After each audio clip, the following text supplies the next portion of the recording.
Malarvadi arts club, Thattathin Marayathu, തിര എന്നീ സിനിമകൾക്ക് ശേഷം വിനീത് ശ്രീനിവാസൻ തിരക്കഥ എഴുതി സംവിധാനം ചെയ്യുന്ന ജേക്കബിന്റെ സ്വർഗരാജ്യത്തിൽ നിവിൻ പോളിയും രഞ്ജി പണിക്കരും കേന്ദ്ര കഥാപാത്രങ്ങളെ അവതരിപ്പിക്കുന്നു. ജേക്കബും കുടുംബവും 10-20 വർഷമായി ദുബായിൽ സ്ഥിരതാമസമാണ്. ജേക്കബിന് ഗൾഫിൽ സ്റ്റീൽ ബിസിനസ് ആണ്. തനി അച്ചായനായ ജേക്കബ് ജീവിക്കാൻ വേണ്ടി ഗൾഫിലെത്തി ഏറെ കഷ്ടപ്പെട്ടാണ് ഇന്നത്തെ നിലയിലെത്തിയത്. ജേക്കബിനും ഭാര്യ ഷേർലിക്കും 4 മക്കളാണ്, 3 ആണും 1 പെണ്ണും. മൂത്ത മകൻ ജെറി സത്യസന്ധതയോടെ ജീവിതത്തെ നോക്കി കാണുന്ന ചെറുപ്പക്കാരനാണ്. തന്റെ പപ്പായുടെ ബിസിനസ്സിൽ പപ്പായെ സഹായിക്കുന്ന ജെറിയുടെ ആരാധനാ പുരുഷൻ സ്വന്തം പപ്പ തന്നെയാണ്. പപ്പായെ ബിസിനസ്സിൽ സഹായിച്ച് കുടുംബകാര്യങ്ങൾ നോക്കിക്കഴിയുന്ന മാന്യനായ പക്വതയുള്ള ചെറുപ്പക്കാരനാണ് ജെറി. രണ്ടാമത്തെ മകൻ ജെറിയെ പോലെയേ അല്ല. അവൻ സുഹൃത്തുക്കളുമായി അടിച്ചു പൊളിച്ച് ദുബായ് നഗരത്തിന്റെ മാന്ത്രികത ആസ്വദിച്ച് ജീവിക്കുന്ന ന്യൂ ജനറേഷൻ അടിപൊളി ചെറുപ്പക്കാരനാണ് എബിൻ.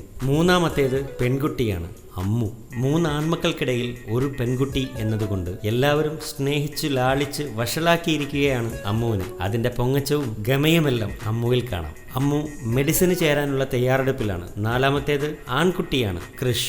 വളരെ വൈകിയാണ് ക്രിഷ് ജേക്കബിന്റെ 4മത്തെ മകനായി പിറന്നത്. 5ാം ക്ലാസ് വിദ്യാർത്ഥിയായ ക്രിഷിന്റെ കളിയും ചിരിയുമാണ് ജേക്കബിന്റെ കുടുംബത്തിന്റെ സന്തോഷം. ജേക്കബിനും മക്കൾക്കും താങ്ങും തണലുമായി കുടുംബത്തിന്റെ ഐശ്വര്യമായി നിലകൊള്ളുന്ന ജേക്കബിന്റെ ഭാര്യ ഷേർലി. ചുരുക്കി പറഞ്ഞാൽ ജേക്കബിന്റെ സ്വർഗരാജ്യം എന്ന് പറയുന്നത് ജേക്കബിന്റെ കുടുംബം തന്നെയാണ്. സന്തോഷകരമായ ജീവിതയാത്രയിൽ യാദൃശ്ചികമായി ജേക്കബിന്റെയും കുടുംബത്തിന്റെയും ജീവിതത്തിലേക്ക് കടന്നുവരുന്ന സംഭവ വികാസങ്ങൾ സൃഷ്ടിക്കുന്ന ചില മാറ്റങ്ങളാണ് ജേക്കബിന്റെ സ്വർഗരാജ്യത്തിന്റെ ഇതിവൃത്തം. അന്യനാട്ടിലെത്തി സത്യസന്ധവും ത്യാഗോജ്വലവുമായ ജീവിതത്തിലൂടെ തന്റെ കുടുംബം സ്വർഗരാജ്യമാക്കി മാറ്റിയ ജേക്കബിന്റെ മുമ്പിലെത്തിയ ചില യാഥാർത്ഥ്യങ്ങൾ. ഹൃദയബന്ധങ്ങളുടെ പശ്ചാത്തലത്തിൽ ദൃശ്യവൽക്കരിക്കുന്ന വിനീത് ശ്രീനിവാസൻ നിവിൻ പോളി ടീമിന്റെ ജേക്കബിന്റെ സ്വർഗരാജ്യം ബിഗ് ബാങ് എന്റർടൈൻമെന്റ് ബാനറിൽ നോബൽ ബാബു തോമസ് നിർമ്മിക്കുന്നു. ഛായാഗ്രഹണം ജോമോൻ ടി ജോൺ, സംഗീതം ഷാൻ റഹ്മാൻ, വിതരണം LJ ഫിലിംസ് പ്രൈവറ്റ് ലിമിറ്റഡ്, തിരക്കഥാ സംവിധാനം വിനീത് ശ്രീനിവാസൻ.